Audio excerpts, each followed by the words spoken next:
Assalamualaikum anak-anakku kelas 3B. Gimana kabarnya kalian? Apakah sehat-sehat semua? Kali ini Bapak akan mengajarkan pelajaran tema 7 dengan melalui video ini ya. Sebelum kita belajar, alangkah baiknya kita berdoa terlebih dahulu untuk keselamatan diri kita agar diri kita tidak terkena wabah penyakit COVID-19 atau yang dikenal dengan corona. Dan semoga negeri kita ini bebas dari wabah penyakit ini sehingga kita bisa melakukan aktivitas di sekolahan seperti biasanya. Liridhoillahi wa syafati Rasulillahi sallallahu alaihi wasallam ila hadratin nabiyil mustafa Rasulillahi sallallahu alaihi wasallam syai'un lillahi lana wa lahumul fatihah. A'udzu billahi minasyaitonir rajim. Bismillahirrahmanirrahim. Alhamdulillahi rabbil alamin arrahmanir rahim maliki yaumiddin. Iyyaka na'budu wa iyyaka nasta'in ihdinas siratal mustaqim siratal ladzina an'amta 'alaihim ghairil maghdubi 'alaihim waladdallin. Baik anak-anakku, langsung saja ya kita buka LKS tema 7 yang berjudul tentang perkembangan teknologi. Baik anak-anakku, Bapak mau tanya, ada yang tahu nggak apa itu teknologi? Ya, teknologi adalah keseluruhan sarana untuk menyediakan barang-barang yang diperlukan bagi kelangsungan dan kenyamanan hidup manusia. Nah, penggunaan teknologi oleh manusia ini diawali dengan perubahan sumber daya alam menjadi alat-alat yang sederhana. Nah, mari kita buka bukunya halaman pertama, subtema pertama dengan judul perkembangan teknologi produksi pangan. Baik, anak-anakku, teknologi pangan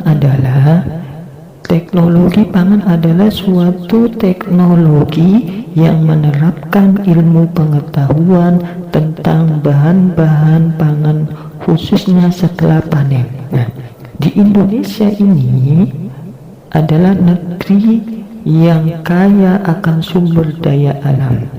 Sumber daya alam ini contohnya seperti pertanian, perkebunan, dan peternakan.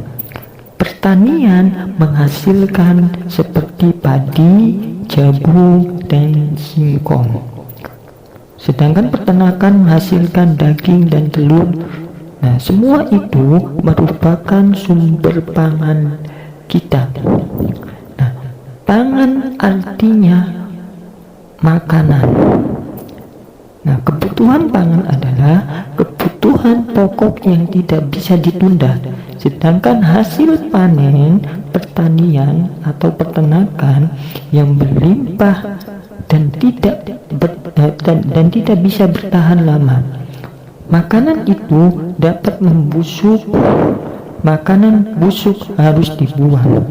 Oleh karena itu, terciptalah teknologi pangan sehingga makanan dapat disimpan untuk jangka waktu yang cukup lama. Nah, sampai di sini anak-anakku mengerti?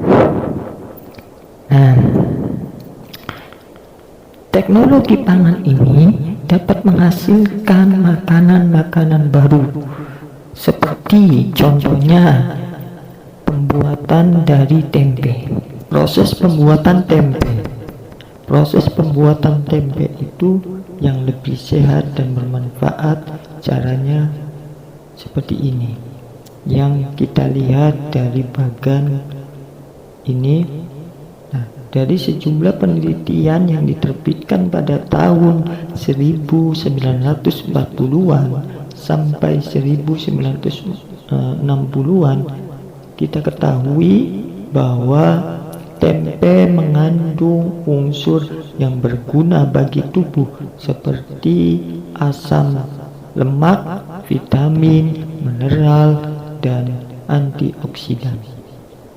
Nah, cara pembuatan tempe itu, pertama kita rebus biji kedelai yang sudah bersih selama 30 menit. Nah, setelah direbus, lalu hasil dari rebusan itu kita direndam semalaman hingga menghasilkan kondisi asam. Setelah kondisinya asam kedelai-kedelai tersebut, lalu keesokan harinya kulit ari kedelai dikupas hingga didapatkan keping-kepingan dari kedelai.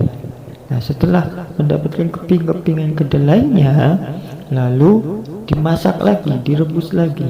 Kedelainya dicuci dan direbus, dimasukkan dalam dandang, lalu ditanam. Nah, setelah ditanam, angkat. Nah, setelah diangkat, matang, ditungguin sampai dingin dan kepingan kedelai mengering. Nah, setelah mengering, lalu dikasih ragi. Nah, ragi ini untuk fermentasi dari kedelai tersebut, yang tadinya kedelai garing, ya, garing bisa menjadi ada berembun-embunnya.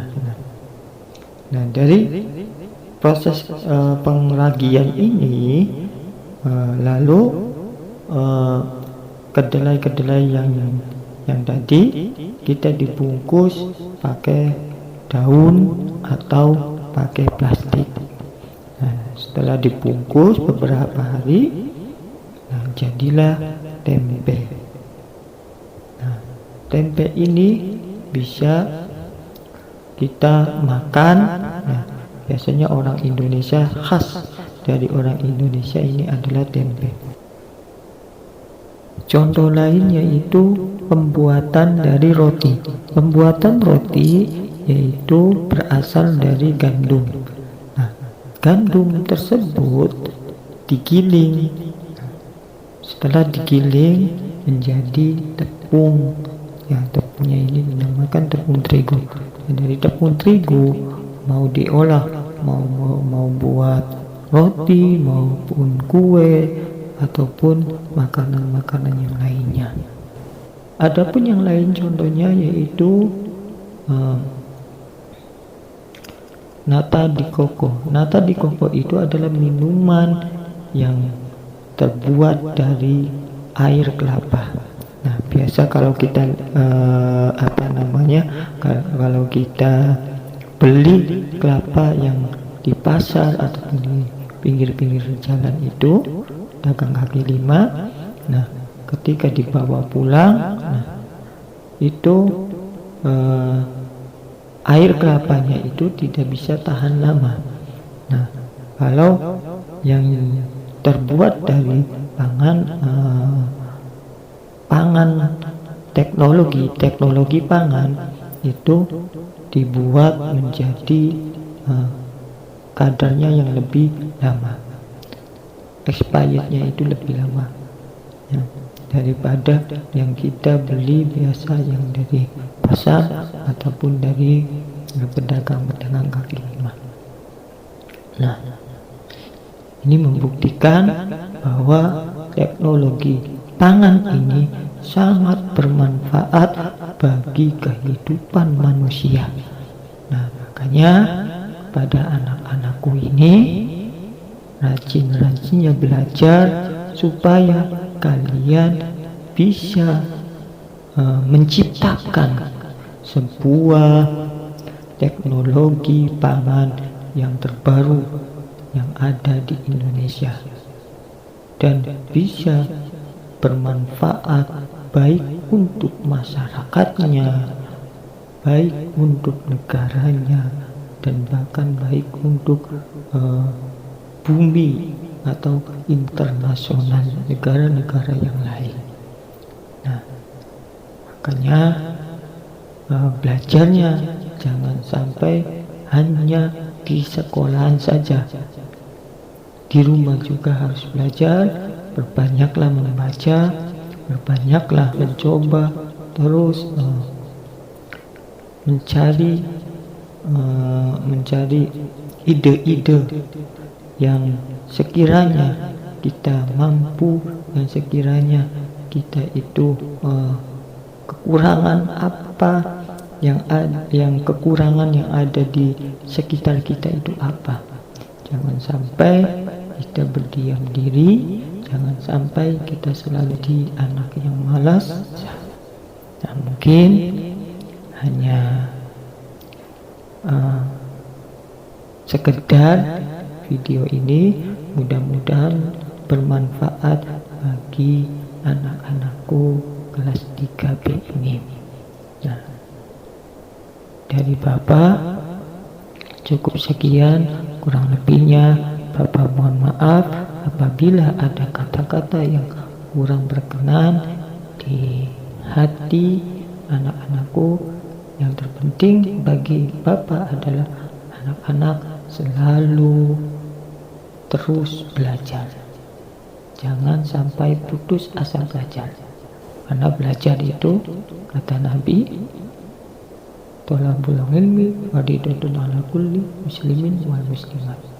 Nah, belajar itu adalah kewajiban bagi kaum muslimin dan muslimat.